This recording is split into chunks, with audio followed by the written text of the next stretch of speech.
ಏನು ಕೆಪಿಸಿಸಿ ಅಧ್ಯಕ್ಷರು ಪದಗ್ರಹಣ ವಿಚಾರದಲ್ಲಿ ಏನು ಆ ಕಾರ್ಯಕ್ರಮದಲ್ಲಿ ನಡೆಯುವಂಥ ಟೈಮಲ್ಲಿ ಒಂದು ಕಡೆ CM ಅವರು, ಒಂದು ಕಡೆ DK ಅವರು, ಒಂದು ಕಡೆ ವೇದಿಕೆಯಲ್ಲಿ ಫೈಟಿಂಗ್ ನಡೀತಾ ಇತ್ತು. DK ಮತ್ತು ಏನು BK ಅವರು ಜಗಳ ಆಗುವಂಥ ಟೈಮಲ್ಲಿ ವೇದಿಕೆಯಲ್ಲಿ ಒಂದು ರೀತಿ ಅವರು ಹೇಳಿದಂಥ ಮಾತುಗಳು, ಇವತ್ತು ಪಾರ್ಟಿ ಸಂಘಟನೆ ಮಾಡೋಂಥ ವಿಚಾರ ಬಂದಂಥ ಟೈಮಲ್ಲಿ ಅವರು ಹೇಳಿದಂಥ ಮಾತುಗಳು ಏನಂದ್ರೆಗಿನ ಹಣ ಇದ್ದಂಥವ್ರ ಜೊತೆಲಿ ಅಧಿಕಾರ ಹೋದ್ರೆ ಇನ್ನ ಹಣ ಇದ್ದಂಥವ್ರು ಅಧಿಕಾರವನ್ನು ಪಡ್ಕೊಂಡ್ರೆ ಕಾಂಗ್ರೆಸ್ ಪಕ್ಷದ ನಾಯಕರು ಎಲ್ಲರೂ ಕೂಡ, ಕಾಂಗ್ರೆಸ್ ಪಕ್ಷದ ಕಾರ್ಯಕರ್ತರು ಯಾರು ಸರೆಂಡರ್ ಆಗಬಾರ್ದು ಅನ್ನೋಂಥ ವಿಚಾರವನ್ನು ಕೂಡ ವೇದಿಕೆ ಮೇಲೇನೆ ಇವತ್ತು KPCC ಅಧ್ಯಕ್ಷರು ಪ್ರಸ್ತಾಪನೆ ಮಾಡೋಂಥ ಕೆಲಸ ಮಾಡಿದ್ದಾರೆ.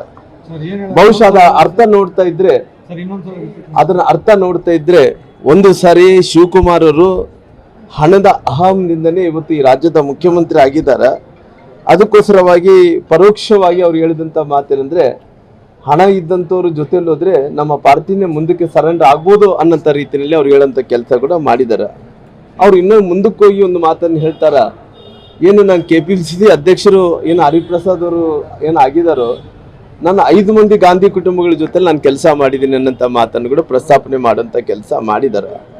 ಬಹುಶಃ ಅದು ನೋಡಿದಂಥ ಟೈಮಲ್ಲಿ DK ಶಿವಕುಮಾರ್ ಅವರೇ ನಿನಗೆ ನಾನು ನಿನ್ನನ್ನು ಲೆಕ್ಕಲ್ಲಿ ಇಟ್ಕೊಂಡಂತ ಇಲ್ಲ, ಲೆಕ್ಕಕ್ಕಿಲ್ಲ ನೀನು ಅನ್ನೋಂಥ ರೀತಿಯಲ್ಲಿ ಅವರು ಪ್ರಸ್ತಾಪನೆ ಮಾಡೋಂಥ ಕೆಲಸ ಮಾಡಿ ಇಂಡೈರೆಕ್ಟ್ ಆಗಿ ಇವತ್ತು DK ಶಿವಕುಮಾರ್ ಅವರಿಗೆ ನಾನು ಕೂಡ ಒಬ್ಬ ದೊಡ್ಡ ಲೀಡರ್ ಇದ್ದೀನಿ, ಇವತ್ತು ನಾನು ಕೂಡ 5 ಮಂದಿ ಗಾಂಧಿ ಕುಟುಂಬಗಳ ಜೊತೆಲಿ ಕೆಲಸ ಮಾಡ್ಕೊತ ಬಂದೀನಿ, ನಾನು ನಿನ್ನೆ ಲೆಕ್ಕ ಇಡೋದು ಬೇಕಿಲ್ಲ ಅನ್ನೋಂಥ ರೀತಿಯಲ್ಲಿ ಕೂಡ ಹೇಳೋಂಥ ಕೆಲಸ ಮಾಡಿದಾರ. ಇವತ್ತು ಈ ನಿನ್ನೆ ನಡೆದಂಥ ಪದಗ್ರಹಣ ಕಾರ್ಯಕ್ರಮದಲ್ಲಿ DK ವರ್ಸಸ್ ಆ BK ಇತ್ತಾಗ್ಲಿ ಬೇರೆ ಯಾವುದೇ ರೀತಿಯಲ್ಲಿ ಕೂಡ ಕಾರ್ಯಕ್ರಮ ನಡೆದಿಲ್ಲ.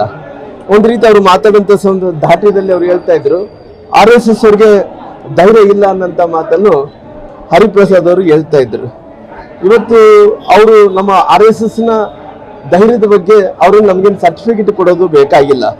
ಬಹುಶಃ ನಾನು KPCC ಅಧ್ಯಕ್ಷರಂತ ಹರಿಪ್ರಸಾದ್ ಅವ್ರಿಗೆ ಸವಾಲನ್ನು ಹಾಕ್ತೀನಿ, ಏನಪ್ಪಾ ನಿನ್ನ ಜೀವನ ಉದ್ದಕ್ಕೂ ಕೂಡ ನಿನ್ನ RSS ಧೈರ್ಯದ ಬಗ್ಗೆ ನೀನು ಮಾತಾಡ್ತಾ ಇದ್ರಲ್ಲ, ನೀನೇನು RSS ಧೈರ್ಯದ ಬಗ್ಗೆ ಸರ್ಟಿಫಿಕೇಟ್ ಕೊಡೋದು ಬೇಕಾಗಿಲ್ಲ. ನಿನ್ನ ಜೀವನ ಉದ್ದಕ್ಕೂ ಕೂಡ ಇವತ್ತು ಯಾವುದೇ ಕ್ಷೇತ್ರದಲ್ಲಿ ಯಾವುದೇ ಗ್ರಾಮ ಪಂಚಾಯತ್ ಹಿಡ್ಕೊಂಡು ವಿಧಾನಸಭೆ ತನಕ ಕೂಡ ಸ್ಪರ್ಧೆ ಮಾಡಿ ಜನರಿಂದ ಆಯ್ಕೆಯಾಗಿ ಗೆಲ್ಲಿ, ಅವಾಗ ನಿನ್ನ RSS ಧೈರ್ಯದ ಬಗ್ಗೆ ನಿನ್ನ ಹೇಳಂತ ಕೆಲಸ ಆಮೇಲೆ ಮಾಡುತ್ತೆ.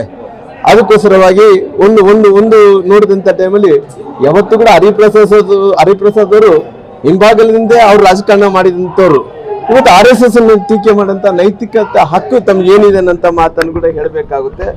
ನಿಮ್ಮ ಧೈರ್ಯವನ್ನು ನೋಡಿದಂಥ ಟೈಮಲ್ಲಿ ಇವತ್ತು ಬಹುಶಃ ನೀವೆಲ್ಲರೂ ಕೂಡ ಇವತ್ತು ನಿಮ್ಮ ಈ ರೀತಿ ಹೇಳಿಕೆಗಳನ್ನು ನೋಡಿದಂಥ ಟೈಮಲ್ಲಿ ಒಂದು ಅಸಹ್ಯವಾದಂಥ ಹೇಳಿಕೆಗಳನ್ನು ಕೂಡ ಕೊಡುವಂಥ ಕೆಲಸ ಕೂಡ ಮಾಡಿದ್ದೀರಿ.